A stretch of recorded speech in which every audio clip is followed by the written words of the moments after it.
మందకృష్ణ మాదిగ బీజేపీకి ఓటు వేయమనడం సిగ్గుచేటు. ఎన్నికలప్పుడు మాత్రమే మీడియా ముందుకు మందకృష్ణ మాదిగ బీజేపీ గెలిస్తే భారత రాజ్యాంగ స్థానంలో మను ధర్మ శాస్త్రం. కాంగ్రెస్ పార్టీ ఎస్సీసెల్ అధ్యక్షుడు కోటపల్లి రాజు ఈ సందర్భంగా ఆయన మాట్లాడుతూ మందకృష్ణ మాదిగ భారతీయ జనతా పార్టీకి ఓటు వేయమనడం సిగ్గుచేటని, తన స్వార్థం తన పుట్ట నింపుకోవడం కోసమే ప్రచారం చేస్తున్నాడని కాంగ్రెస్ పార్టీ ఎస్సీసెల్ జిల్లా అధ్యక్షుడు కోటపల్లి రాజు ఘాటుగా విమర్శించారు. బీజేపీకి మాదిగలు మద్దతు తెలపాలని సభాముఖంగా చెప్పడం శోచనీయమని ఆయన ఆవేదన వ్యక్తం చేశారు. మంగళవారం నాడు వికారాబాద్ మున్సిపల్ పరిధిలోని శాసన సభాపతి నివాసంలో కాంగ్రెస్ పార్టీ ఎస్సీసెల్ జిల్లా అధ్యక్షులు కోటపల్లి రాజు అధ్యక్షతన ఏర్పాటు చేసిన మీడియా సమావేశంలో వెల్లడించారు.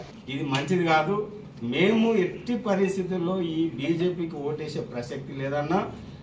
ఇప్పుడు ఎవరైతే మీటింగ్కు ఇప్పుడు వికారాబాద్ నుంచి మన ఆనంద్ తమ్ముడు ఉన్నాడు, ఆయన కూడా చెప్తాం, తమ్మి ఇది మోసపూరితమైనటువంటి పార్టీ. మనం దీన్ని నమ్ముకుంటే రేపటి నాడు మనము అడ్డగోలిగా మనము మోసపోతాము. కాంగ్రెస్ పార్టీ నమ్ముకున్నాం, ఇప్పటిదాకా కాంగ్రెస్ పార్టీ ఓటేస్తాము, కాంగ్రెస్ పార్టీని గెలిపించుకుంటాము. ప్రతి మండల్, ప్రతి విలేజ్, ప్రతి గడప తిరిగి కాంగ్రెస్ పార్టీ ఓటేసి గెలిపించుకుంటాము. అన్నా నువ్వు ఇటువంటి మీటింగ్లు పెట్టకు, ఎందుకంటే నీ పేరు మంచిగా ఉన్నది కృష్ణన్న, నేను అన్ని రకాలుగా మీకు చేతులు ఎత్తి జోడించి చెప్తున్నాం. కాబట్టి నేనేమంటున్నా అంటే బీజేపీ అటువంటి పార్టీ ఈ తెల్ల బట్టలు కూడా తీసేస్తా అంటున్నది, రిజర్వేషన్ తీసేస్తా అంటున్నది. మరి ఇంకెందుకన్నా బీజేపీ ఓటేసుడు, ఒక దళితులు ఓటేసుడు ఎందుకు అన్నా? ఇటువంటి పార్టీ ఉండొద్దు, మన రాష్ట్రంలో ఉండొద్దు, దేశంలో ఉండొద్దు. 400 సీట్లు వస్తే మొత్తం రిజర్వేషన్ తీసేస్తా అంటున్నది. అన్నా నువ్వు ఇంటలేవా? మోడీ గారి మాటలు, అమిత్ షా మాటలు ఇంటలేవా? ఈ ఎన్ని దినాల 10 ఏళ్ళు అయింది బీజేపీ గవర్నమెంట్ ఉండి, 10 ఏళ్ళు అయింది. ఈశ్వేశ్వర రెడ్డి రంగారెడ్డి జిల్లాని, ఉమ్మడి రంగారెడ్డిని దిగబట్టి పుట్టిండు రంగారెడ్డి జిల్లాని. ఏం చేసిండు, ఏ ఊళ్ళో ఏం చేసిండు? ఒకసారి ఆ విలేజ్కి వస్తావు అన్న, ఆ విలేజ్ మేము కూడా వస్తాం, చూపి అక్కడ.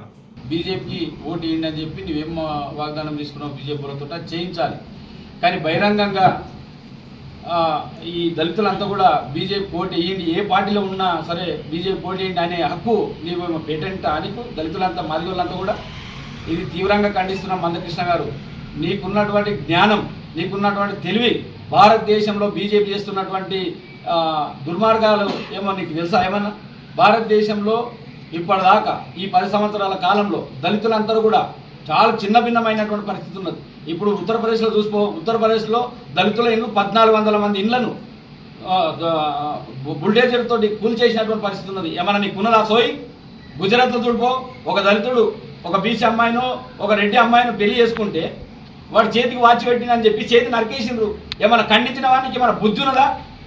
అవన్నీ ఆలిమరిసి ఈరోజు బీజేపీ పంచిన జోరి, బీజేపీ తోటి కుమ్మక్కాయి ఈరోజు భారతదేశం అంతా, తెలంగాణ రాష్ట్రం అంతా మాదిగోళ్ళంతా అంటున్నారు. నేనేం చెప్తే అని నడుస్తా అనుకుంటున్నా? ఖబర్దార్ మందకృష్ణ అని చెప్పి సందర్భంగా హెచ్చరిక చేస్తా ఉన్నాం.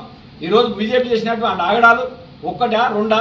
ఈరోజు భారతదేశ వ్యాప్తంగా నీవు అధికారంలోకి వచ్చినప్పుడు భారతదేశంలో సంవత్సరానికి 2 కోట్ల ఉద్యోగాలు ఇస్తున్నావు. 10 సంవత్సరాలు అయింది, 20 కోట్ల ఉద్యోగాలు ఇచ్చి నువ్వు ఓటు అడగాలని చెప్పి ఈ సందర్భంగా బీజేపీని హెచ్చరిక చేస్తూ ఉన్నాం.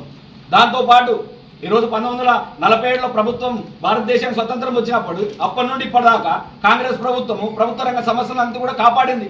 కానీ బీజేపీ 10 ఏళ్లలో ఉన్న ప్రభుత్వ రంగ సంస్థలను అన్నిటి కూడా అమ్మేసింది. సిగ్గులేదా మీకు దానికి మద్దతు ఇవ్వడానికి ఈ సందర్భంగా హెచ్చరిక చేస్తూ ఉన్నాం.